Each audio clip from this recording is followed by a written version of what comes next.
Good evening, family. I want to welcome you to another Word on Wednesday moment, a wow moment. And for this week, we're continuing with our theme, which is standing on kingdom business. And tonight's word is titled Pick a Side, which comes out of James chapter 4, verse 4. King James Version, and it reads, Ye adulterers and adulteresses, know ye not that the friendship of the world is enmity with God? Whosoever therefore will be a friend of the world is an enemy of God. It is here James, the half-brother of Jesus, is talking to believers who want to love God but still look like the world. They know scripture, they quote it, but they're living split.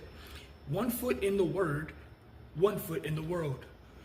He's calling out spiritual compromise, believers who want kingdom benefits without kingdom boundaries. He says you can't be a friend of both. In other words, you've got to pick a side. James writes during a time when pressure and compromise look safe. Just like today, people say it's just culture, it's just fun. But when fun glorifies what God calls darkness, that's not harmless, that's spiritual confusion.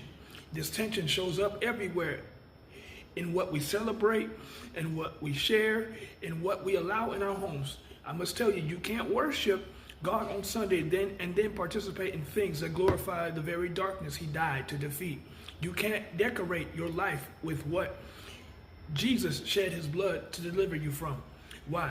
Because every moment of compromise weakens your conviction. The enemy doesn't need your worship, just your permission.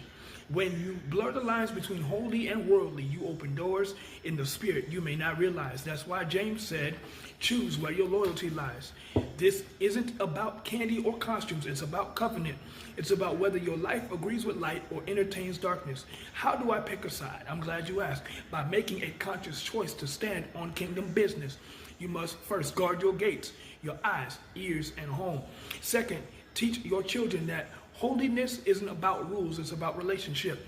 Third, don't normalize what heaven grieves. When you stand on kingdom business, you say, I'd rather be set apart than spiritually stuck. I'd rather offend culture than disappoint Christ. Family, this isn't the time to blend in. This is the time to stand out. You can't stand for kingdom and still bow to compromise. You can't carry a cross and still cling to culture. Either you're standing with God or you're standing in the way. But you can't do both. So this week, make your declaration. As for me and my house, we pick a side. I want you to pray this prayer with me. Father, thank you for clarity and conviction. Expose every area of compromise and give us courage to choose your way. Let our homes reflect your light, our hearts carry your truth, and our lives